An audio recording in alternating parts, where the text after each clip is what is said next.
What's up guys, and welcome back to another video. Now I got a message from a friend of mine. I'm going to put his Instagram here. Now he owns a dealership here in Monaco. I'm going to put their Instagram here, and he sent me a message asking if I wanted to see a brand new Porsche. So I came straight down to have a look at his brand new Porsche 992 Turbo S, because I'd never seen one before. I've been lucky enough to actually drive a Porsche 992, but I'd never seen, let alone driven, Turbo S. So today we can't drive this car because it's actually going straight into his dealership as a brand new car, and we don't want to put any miles whatsoever on it. So we're not even driving it back to the dealership, literally just out here with the roof down. We're hoping it's not going to rain so that we can show it to you guys, because it is an absolute stunner. Now, we recently made a video on the Porsche 991 Turbo S where I fell a little bit in love with that car and with the turbo form and format of 911s. So naturally, I'm super excited to see this. Hopefully we'll be able to drive one at some point soon. But I think this angle right here, I'm sure you've seen it all over Instagram and stuff, people have been talking about it loads,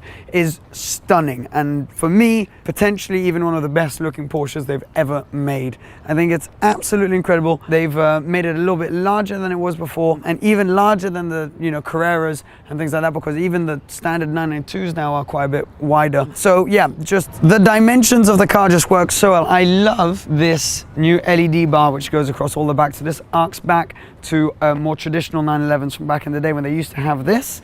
And it's now also got a very modern touch, which is a 3D Porsche logo. This is completely 3D, really, really cool looking. And then obviously the 911 Turbo S down here. Now the exhaust tips have changed, so this I'm not so sure about. There used to be 4 kind of slightly lopsided square exhaust tips, 2 oval ones now, which are basically exactly the same as what you get on a GT2 RS. I think the square ones was kind of like a traditional turbo mark, and you would notice it from a mile away. So I think that would have been cool to keep, but these still look really good. There's a new air outlet here, which didn't exist before, so that's letting air out, which comes in up above there and comes straight back out here, so to help the car aerodynamically.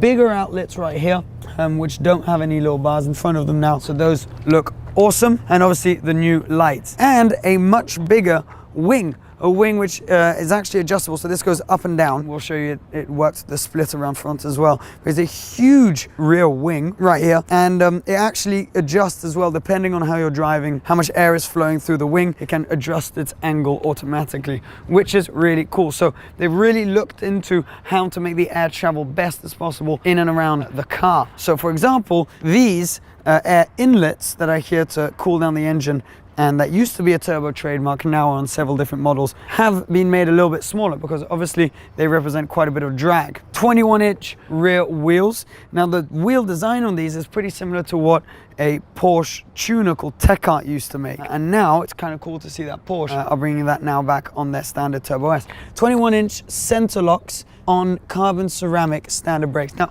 I'm just noticing it's starting to rain, isn't it? So just quickly, I'm going to put the roof up because we don't want to get this interior a single bit dirty. So start it up. Here you go. Pull the trigger button, whatever you call it, and roof goes up really quick, really smooth. Now it's a cloth roof still on these. Right, we can continue talking. It is keyless go, so you have this little thing here and you can just keep the key in your pocket. Where were we? We were right around here. So yeah, I mean, it looks pretty different once you've got the roof up, but pretty cool as well. Awesome looking thing. So when you lock the car, don't know if you noticed that, down here, the door handle actually goes flush with the door. So that allows air to travel and go straight into this air vent right here. Whereas when you come to open it, it pops out and then you can open the door, which is a pretty ingenious way to get rid of the drag created by a door handle. Around front, you've obviously got slightly bigger wheels. You've still got this carbon ceramic brakes, of course. New wing mirror design, which has been slightly differed on all 992s. And then we've got the new front end. So slightly adjusted new lights. So Porsche LED matrix system, which is kind of cool name. Slightly adjusted front LED running lights as well, and a new slightly improved front splitter. So this comes down, again, you press a button and it comes down and helps with the airflow. But when you don't want to be so low, you can put that up and basically you can take this car anywhere. And then obviously you've got the cruise control radars at the front. Yeah, awesome looking thing. A few little details they've done as well as they've made the front here a lot more boxy, a lot more square. So even the boot and the way that's laid out, and these two, it's kind of like a double bubble boot, whereas it used to be completely flat. So yeah, that's pretty much it. Design wise, let's hop into the interior. I'll tell you about the interior, all the buttons inside, and then we can talk about the engine and the performance. Oh, you know when it smells so new in a car.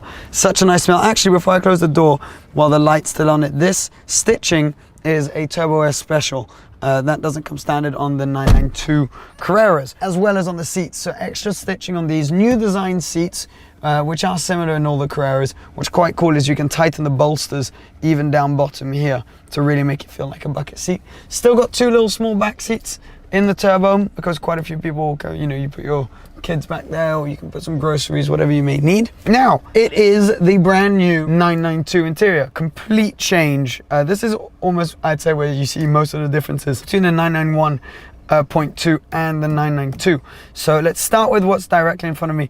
This new steering wheel on which you have all of the driving modes. Let's start the car up so that we can make the most of all of this stuff. So you have different driving modes here on the Turbo S, which you can flick through. And if you close your door, it will then show us on this screen. So Porsche's 911s have always traditionally had 5 circles. I'm sure there's a more appropriate name for them. I call them the 5 circles. So like a Cayman and things like that will only have 3.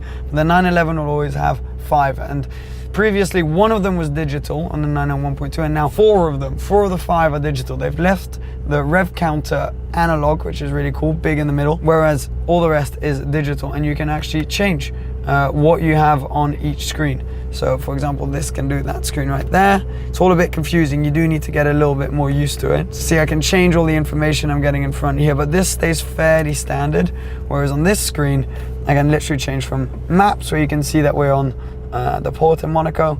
You can have your trip information, all of your oil pressures, etc., temperatures, blah, blah, blah, blah, and here your different modes. So you have 5 modes in this car.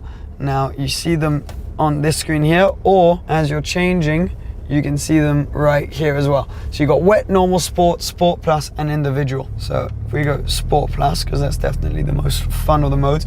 Individual is a mode you can set up yourself, so you can choose your suspension, if you want it hard, normal, with the exhaust open, exhaust closed, all sorts of different things. And this is a shortcut button towards your individual mode. I've just noticed something. On this image here, you know how I was saying that the exhausts, they should keep the 4 square exhausts? Well, on this image here they do, which means there must be an option to do that. And now that I've seen that, it's true, I have seen photos like that. So yeah, that was not correct. I apologize. It's hard to know every single little detail, but cool that you can do the 4 exhausts. They actually look sick. This is obviously a shortcut button towards the exhaust valves, open or close. You can also use the touch screen for all of that. Obviously hazards, traction on and off, and this again a shortcut button for your suspension mode, normal or sport. We'll leave that in sport. So whoever drives this first, I was going to say next, but first, will have a good time.